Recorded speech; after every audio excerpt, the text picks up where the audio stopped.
저는 세일즈를 광의의 세일즈와 협의의 세일즈로 구분해서 접근을 해야 된다고 생각을 합니다. 광의의 세일즈는 내면 세일즈예요. 내면 세일즈는 사람의 마음을 사는 일이에요. 협의의 세일즈는 외면 세일즈예요. 물건을 파는 일이에요. 우리가 흔히들 이야기하는 세일즈가 여기에 해당이 되죠. 프로 영업인이 판매 확률이 높은 이유는 이들이 내면 세일즈의 달인이기 때문이다. 내면 세일즈는 고객의 마음을 사는 일이다. 1차원적인 영업, 소형 영업에서는 외면 세일즈만 잘하면 된다. 최대한 짧은 시간 안에 제품을 팔면 끝이다. 이들의 세일즈에는 클로징이 거의 전부다. 하지만 대형 영업, 고급 영업으로 갈수록 이런 밀어붙이기식 세일즈는 통하지 않는다. 고객의 마음을 사야만 판매가 가능하기 때문이다.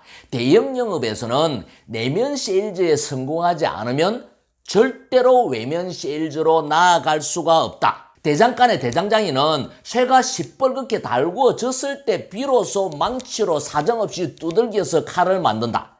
프로 세일즈맨이 판매를 잘하는 이유는 달구어졌을 때 두드리기 때문이다. 아마 영업인과 프로 영업인의 차이가 뭐냐? 아마는 두드리는 데 집중을 하고 프로는 달구는 데 집중을 해요. 세일즈 활동을 열심히 하는데 실적이 없는 영업인들이 의외로 많아요. 참 안타까운 일이에요. 근데 이들의 공통점을 보면은 자기 욕심이 앞서서 계약 체결에만 욕심을 내는 거예요. 고객의 입장은 생각하지 않고 무조건 들이대기만 하는 거예요. 그래서는 안 돼요. 먼저 고객과의 신뢰관계를 형성하고 고객의 마음을 산 후에 자연스럽게 판매로 연결시켜야 돼요. 그래서 지금부터는 고객의 마음을 사는 프로세스에 대해서 이야기를 해보겠습니다. 고객의 마음을 사는 과정은 5단계로 구분할 수 있다. 전혀 모르는 잠재 고객을 만나서 친해지는 단계별 과정을 살펴보자. 여러분들이 전혀 모르는 사람에게 돌입 방문을 해서 상품을 판다라고 한번 가정을 해봅시다. 맨 처음 영업인이 고객을 만났을 때의 분위기는 어색하고 차갑고 냉정하다. 고객의 반응은 무슨 일이죠? 바쁩니다. 필요 없어요. 등으로 싸늘하다. 두 번째 단계는 형식적이고 의례적이다. 고객의 반응은 검토해 보겠습니다. 자료만 보내주세요. 두고 가세요. 등으로 여전히 대화를 꺼린다. 세 번째 단계는 약간 호의적이고 조금 따뜻하다. 만나는 주고 들어는 주지만 마음의 경계를 풀지는 않는다. 네 번째 단계는 협력적이고 호의적이다. 비로소 고객은 마음의 문을 열어 수긍하고 인정하며 간혹 조언도 해준다. 마지막 단계는 따뜻하고 친밀하다. 영업인을 기다리고 지인을 소개해주며 후원자 역할을 자청한다. 이렇게 영업인의 노력에 따라 고객의 분위기나 반응이 서서히 바뀌어 간다.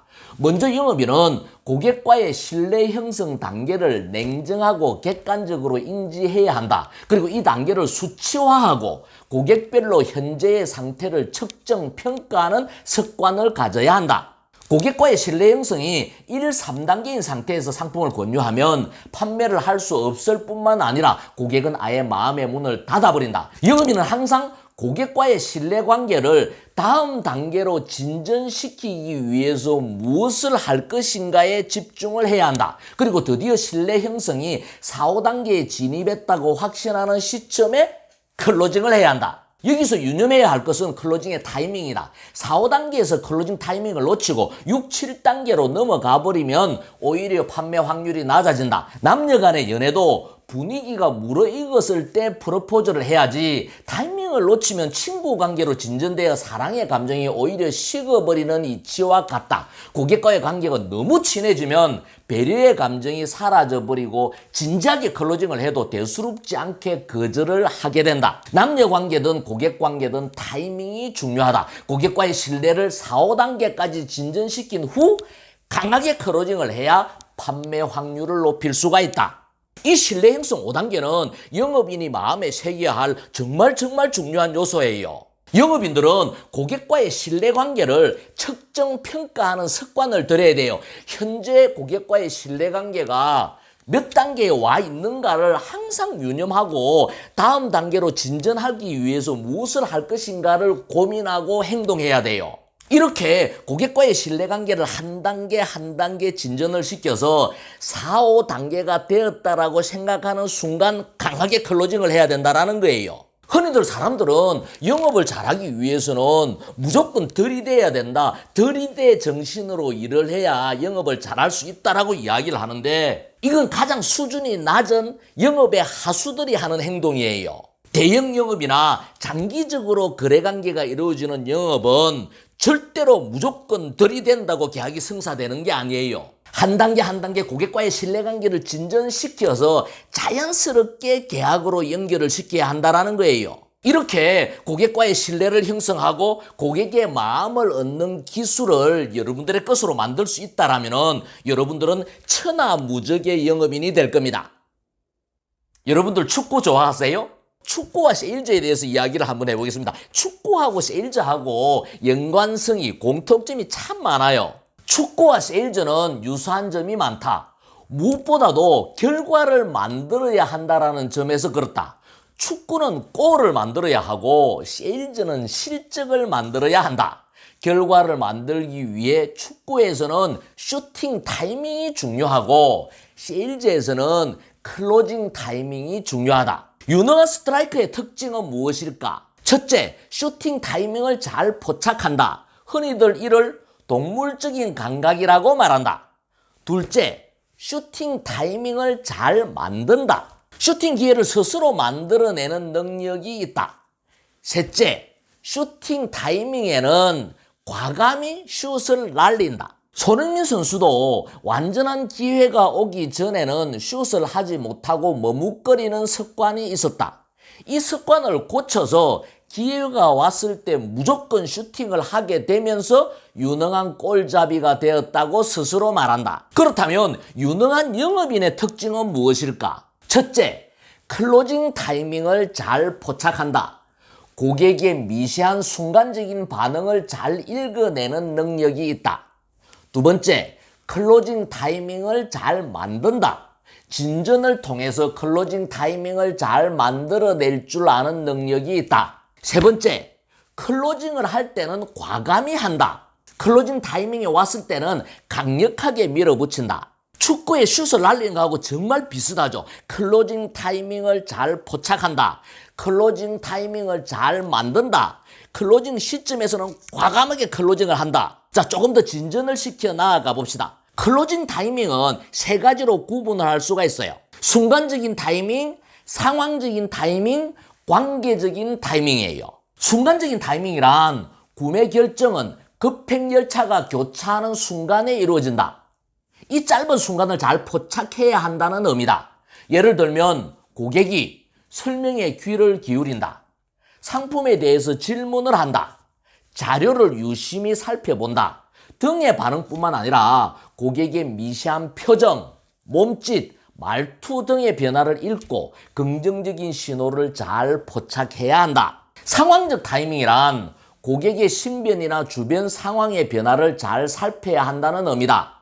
결혼을 했다든지 진급을 했다든지 이사를 한다든지 퇴직, 질병, 사고 등 일상의 변화는 물론이고 상속을 받거나 목돈이 생기는 재정적인 변화에 따라 상품의 니즈도 새롭게 생긴다. 상품이 필요한 상황이 되었을 때 필요한 상품으로 클로징을 해야 판매 확률을 높일 수가 있다. 그 다음에 관계적 타이밍이란 고객의 마음을 사는 5단계. 지난 시간에 이야기했죠. 냉정한 반응, 형식적인 반응, 약간 호의적인 반응, 호의적인 반응, 친밀한 반응. 이 5개의 단계를 잘 진전시켜서 4, 5단계에 진입했을 때 클로징을 해야 한다는 의미다. 먼저 마음을 사야 상품을 팔 수 있다. 고객의 신뢰를 얻고 고객과의 친밀도를 한 단계씩 진전시켜야 한다. 축구에 비유하면 드리블을 해서 슈팅 가능 지역까지 진전한 후에 슈팅을 날려야 한다. 세일즈는 타이밍이다. 프로세스로 보면은 관계적 타이밍, 상황적 타이밍, 순간적 타이밍 순이다. 고객과의 관계를 한 단계 한 단계 진전시켜 관계적 타이밍을 만들고 경청과 소통으로 상황 변화 타이밍을 잘 파악하며 고객의 미세한 반응을 감지하여 순간적인 타이밍이 왔을 때 강하게 클로징을 해야 한다. 클로징은 너무 빨라도 안 되고 너무 늦어서도 안 된다. 적절한 타이밍이 생명이다. 세일즈의 하이라이트는 클로징이다. 결과는 그 다음에 문제다. 세일즈의 하이라이트는 마지막 단계인 계약 체결, 클로징이에요. 결과는 그 다음에 문제예요. 슈팅을 때렸다라면 골이 들어가고 안 들어가고는 그 다음에 문제다라는 거예요. 열심히 일도 하고 사람도 열심히 만나는데 실적이 없는 영업인들이 있어요. 참 안타까운 일이에요. 이런 사람들은 먼저 자신이 하는 일에 대한 정체성부터 확보를 해야 돼요. 여러분들은 홍보사원입니까? 영업사원입니까? 홍보사원과 영업사원의 가장 큰 차이가 뭡니까? 홍보사원과 영업사원의 가장 큰 차이는 클로징의 차이예요. 영업인은 실적을 만드는 사람이고 실적을 만들기 위해서는 클로징을 해야 된다는 거예요. 홍보사원과 영업사원의 차이. 열심히 활동은 하지만 실적이 없는 영업인들의 문제점은 대부분 클로징에 있다. 영업인 K씨의 활동 사례를 살펴보자. 세일즈를 잘하기 위해서는 우선 가망 고객을 많이 확보해야겠다고 생각하고 다양한 활동을 시작한다.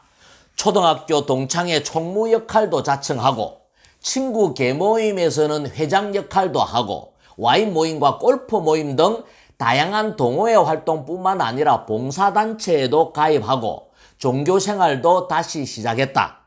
모임에서 맡은 직책만 10여 개나 된다. 이제 그의 하루 일과를 살펴보자. 아침 일찍 사무실에 출근해서 SNS로 모임을 공지하고 회비 누락자에게 전화해서 회비 납부를 독려한다. 사무실을 나와서는 부지런히 동호회 활동과 봉사활동을 하고 밤에는 각종 모임에 참가한 후 뒤풀이를 마치고 짜증이 되었어야 귀가를 한다. 하지만 잠자리에 누워 가만히 하루 일과를 돌아보니 분명히 정신없이 많은 활동을 했는데도 왠지 모르게 마음이 허전하다. 많은 사람을 만났지만 자신이 하는 일에 대해서는 아무에게도 말하지 않았기 때문이다. 그래도 스스로 위안을 한다. 나는 열심히 일하고 있어. 사람들은 나를 신뢰하고 좋아하게 될 거야. 이렇게 인간관계를 맺어 놓으면 언젠가는 실적도 만들어질 거야. 이건 실패하는 영업인들의 전형적인 활동 사례예요. 영업인은 팔아야 하는 사람이다. 그리고 팔기 위해서는 클로징, 즉 상품 권유를 해야 한다. 사든지 안 사든지는 고객의 마음이지만 사십시오라고 외치는 것은 영업인의 일상이 되어야 한다. 시장에 가면 옷장수는 옷을 사라고 외치고 사과장수는 사과를 사라고 외친다. 어느 누가 안 사준다고 자존심 상해하고 화를 내는가? 오로지 팔기 위해 노력할 뿐이다. 당신이 파는 상품이 부동산이든 금융상품이든 그 어떤 유형 무형의 서비스든지 간에 팔기 위해서는 사십시오라고 외쳐야 한다. 아무리 고객에게 신뢰를 얻고 상품 설명을 잘 해도 그럼 잘 생각해 보시고 연락 주십시오 라고 말한다면 영업사원이 아니라 홍보사원이다. 홍보사원과 영업사원의 차이는 실적의 차이다. 세일즈는 결과를 만드는 일이다. 고객의 눈을 똑바로 쳐다보고 사십시오 라고 외쳐라. 여러분들이 클로징을 잘 하지 못한다면 클로징을 하지 못하는 이유가 뭡니까? 거절이 두렵기 때문에 클로징을 하지 못하나요? 클로징을 했을 때 어색해지는 분위기가 두려워서 클로징을 하지 못하나요? 아니면 여러분들 마음이 약해서 클로징을 하지 못하나요? 영업인이 판매 프로세스는 잘 밟아서 진전을 시켰는데 마지막 클로징을 하지 못한다면 그게 어떻게 영업사원인가요?